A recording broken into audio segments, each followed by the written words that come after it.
दुनिया में कोई भी चीज़ छोड़नी पड़े ना, छोड़ देनी चाहिए, पर अपनी ईमानदारी और सच्चाई कभी नहीं छोड़नी चाहिए, क्योंकि उससे मिलेगा आपको भीतर का सुकून।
सारे महिनामा पानी पर्यो रुझाउने एक्लो यो मेरो मन नसरी बुझाउने भन्थिन् मैचङले रुँदै धारा नौ डाँडा पारी छ कम्पनी सहारा बिछोडको बेलैमा छोड़को बेलैमा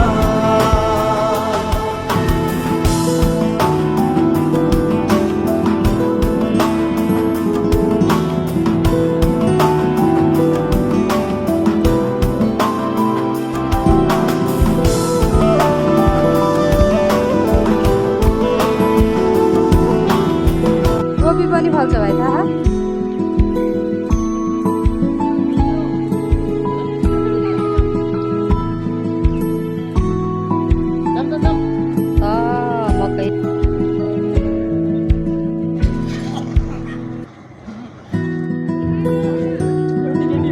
काले केटाले भन्ने गाडी केटी हो क्या हेलो चाहिँ काले केटाले भन्ने नि केटी हो क्या यसले कन्ट्रोल कपी के हुन्छ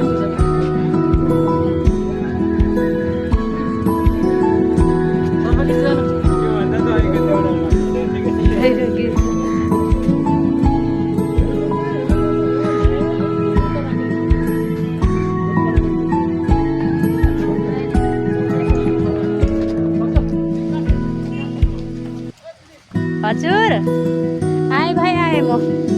हेर्नुहोस् गाइज यस्तो रमाइलो छ के। ओहो हेर्नुहोस् पानी परेर रमाइलो पनि भइरहेछ। तर हेर्नुहोस् गाइज सबैजना रमाइलोसँग आफ्नै ताल मिलाएर हिँडिराख्नु भएको छ। अघिदेखि टिकटक बनाउन मस्त आन्टीहरू, अब अहिले भिजायो पानीले के हेर्नु, तै पनि रमाइलो मान्नै पर्यो किनकि हामी घुम्न आएको मान्छे। हेर्नुहोस् यहाँ भिरबाह कस्तो दामी छ। अनि तपाईँको उता चाहिँ सहर छ हेर्नुहोस्। अनि त्यसै गरेर यतातिर चाहिँ तलबाट गाडी आइरहेछ। अब अलिकति साइड लाग्नु पर्यो, मलाई ठोक्दैन। एक जुनीमा पाएको जिन्दगी के रमाइलोसँग मैले चोबारबाट पानी केयर गर्नु पर्यो नि त। ओहो ल के छ तेरो खबर आज? भिजेर रमाइलो भएको छ। अब जानी जानी त्यही माथि जाने। फुलहरू यस्तो दामी फुलेको यहाँ फेरि है।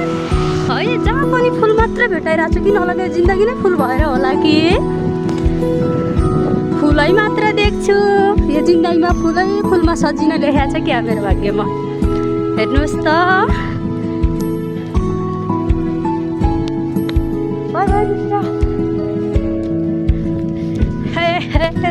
रमाइलो त छ, तर पानी पनि परिरहेछ, उता बादल लागिरहेछ, चिसो मौसम छ। हो त्यहाँ फुलहरू फुलेर छ फेरि। हेर्नुहोस् त जहाँ हेऱ्यो फुल मात्रै छ आज। के भयो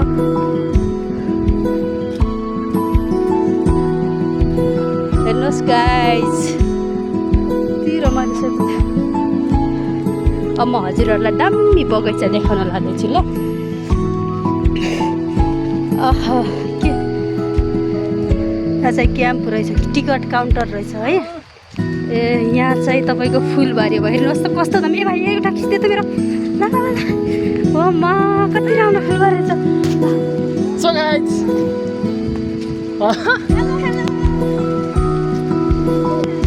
पानी पर्यो। सो गाइज पानी पर्यो। पक्रिनु न उता उता पर्यो कि भिजाइसक्यो क्या। हेलो गाइज हेर्नुहोस् यहाँ कति राम्रो बगैँचा। हाई बहिनी के छ? भिजाएर पानीले थ्रिक्कै पारेछ भिजाएर हामीलाई। उहाँ हेर्नुहोस् यो चाहिँ शिवको मन्दिर मूर्ति छ यहाँ। दामी छ रमाइलो।